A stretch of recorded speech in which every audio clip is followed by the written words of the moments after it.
एक लीला आती है कि एक बार ठाकुर जी से रूठ गई किशोरी जी। ठाकुर जी बोले आप रूठ क्यों गई? बोले नीली नीली मणि आप जो पहन करके आए हो, इसमें एक गोपी का चित्र दिखाई दे रहा है मुझको। ये कौन है? हमसे हूँ रूप गुण सुंदर, ये तो हमसे भी ज्यादा सुंदर है। इसके नेत्र तो देखो कितने प्यारे नेत्र हैं इसके। ठाकुर जी की मणि देख करके श्री जी कह रही हैं, इसकी मुस्कान तो देखो, पता नहीं कहां से तुम्हारे चक्कर में पड़ गई काले कलूटे, ये देखो कितनी प्यारी है। कौन है ये? इसके बारे में मुझे बताओ। मान करके रूठ करके बैठ गई। इतने में ललिता जी आई, किशोरी जी की सखी। ठाकुर जी से बोली, कहा भयो आज श्री जी नाराज क्यों हैं? ठाकुर जी मुस्कुरा के बोले हम एक मणि पहन करके आए हैं, उस मणि में राधा रानी को अपना ही प्रतिबिंब दिख रहा है, और अपनी प्रतिबिंब को देख के कह रही है, कौन है ये? हमसे भी ज्यादा सुंदर है, ये इतनी हंस क्यों रही है, इसकी आंख इतनी सुंदर क्यों है, ये तुम्हारे चक्कर में कहां से पड़ गई? इस बात से मान करके बैठी। इतनी बोली है राधा रानी, तो राधा रानी मान करती हैं। पर एक दिन किशोरी जी ठाकुर जी से बोली कि आज आप मान करो। ठाकुर जी बोले नहीं आप ही करो, हमसे मत करवाओ। श्री जी बोली नहीं आप रोज मनाते हो हमको, हम आज मनाएंगी आपको, आप मान करो। ठाकुर जी बोले रहने दो ना, आप बड़ी कोमल हो, कहां तक मनाओगी हमको?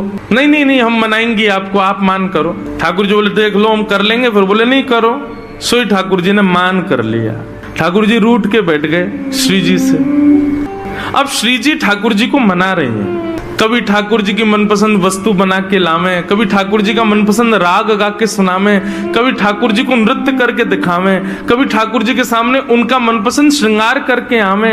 सब प्रकार से श्री जी ने मनाने का प्रयास किया, लेकिन ठाकुर जी नहीं माने। और मान लीला का ये नियम है कि सूर्यास्त तक मना सको तो मना लो, सूर्यास्त के बाद मान खत्म हो जाएगा। यदि मान में मना लिया तो मनाने वाला जीत जाएगा, और यदि मान सूर्यास्त तक नहीं मना पाए तो इसने मान किया वो जीत जाएगा। कैसा प्रेम है। सूर्यास्त हो गया महाराज, सूर्यास्त होके श्री जी आके बगल में बैठ गए। बोले ठीक है हम हार गए, अब मान छोड़ दो। लेकिन ठाकुर जी बिना कुछ बोले मान में ही चले गए। श्री जी बोली ये नियम नहीं है, सूर्यास्त के बाद मान खत्म करना होता है, आप तो मान में ही जा रहे हो। ठाकुर जी कुछ नहीं बोले, चले गए नंद भवन। श्री जी को रात भर नींद नहीं आई। बोले कि ऐसा कैसा मान किया कि रात में बात भी नहीं करके गए। दूसरे दिन फिर ठाकुर जी गौचारण के लिए आए। श्री जी आई, ठाकुर जी अभी भी मान में ही बैठे थे। श्री जी बोली देखो ये बहुत ज्यादा हो रहा है, आप कल से मान करके बैठो, रात में बात भी नहीं करके गए और अभी भी मान कर रहे हो। फिर श्री जी मनाने लगी, ठाकुर जी फिर नहीं माने, और रात में फिर बिना बात किए चले गए। 2 दिन हो गए, अब तो श्री जी से सहन नहीं हुआ, इतनी व्याकुल हो गई श्री जी। कल तीसरा दिन है, कल अंतिम प्रयास करूंगी, यदि नहीं माने तो मैं यमुना जी में जल समाधि ले लूंगी। और तीसरे दिन श्री जी मनाने लगी, ठाकुर जी फिर नहीं माने। सो श्री जी उठ करके यमुना जी के तट पर चली गई। जैसे ही श्री जी के नेत्रों का अश्रुबिंद आकर के यमुना जी के जल में एक बूंद गिरा, यमुना जी का संपूर्ण जल लाल पड़ गया। यमुना जी प्रकट हो गई। हे श्यामा जी, आपको किसने विरह दिया?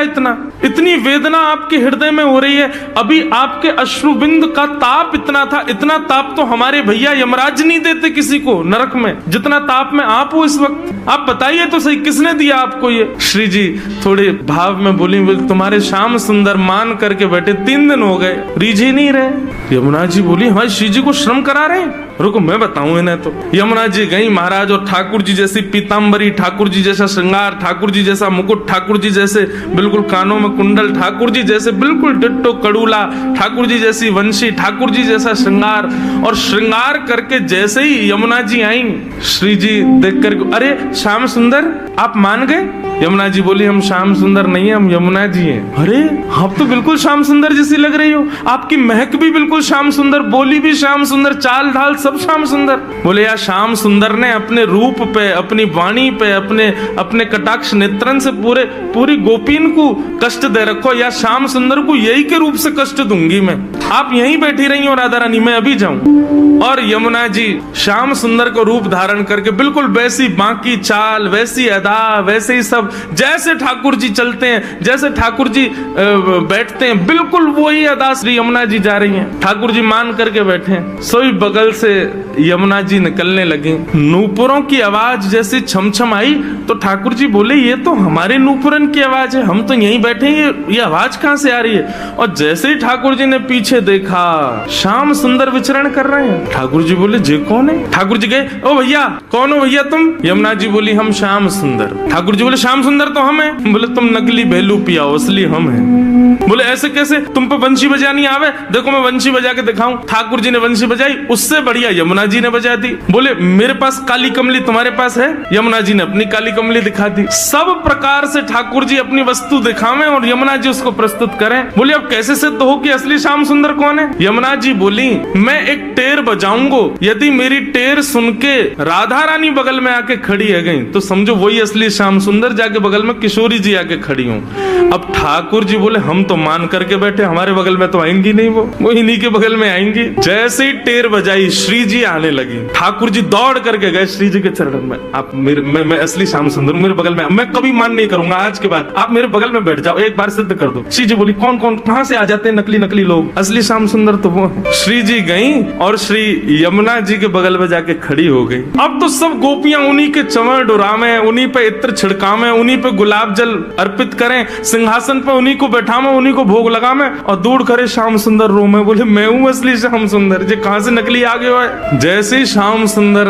रुदन करने लगे, श्री जी बोली अब ठीक है, अब मान खत्म हो गया है, अब आप बुला लो। तब यमुना जी गई और श्याम सुंदर को जाके हृदय से लगायो। बोले हे श्याम सुंदर आप ही हो असली श्याम सुंदर, हम तो श्री यमुना जी, हम तो यमुना महारानी है। बस आपसे एक ही प्रार्थना है, आज के बाद वचन दो हमारी श्यामा जी को कभी कष्ट नहीं दोगे। तब श्याम सुंदर ने यमुना जी को वचन दियो। बोले आज से हम नियम लेते हैं कि जब ये मान करेंगी तब हम इनको मनाएंगे, और जब हमें कोई बात बुरी लग जाएगी तो वह भी हम इन्हीं से कह देंगे कि हमको ये बात बुरी लग गई है, मान करो आप ही, हमें ये बात बुरी लग गई, आप ही गुस्सा हो जाओ, फिर तब भी हम ही मना लेंगे। यमुना जी बोले हाँ बस यही नियम रखना, आप कभी मान मत करना, श्री जी ही मान करें। तब से हमारे वृंदावन में सब वैष्णव कहते हैं श्याम सुंदर श्री यमुने महारानी की। तब से श्री यमुना जी श्याम सुंदर है।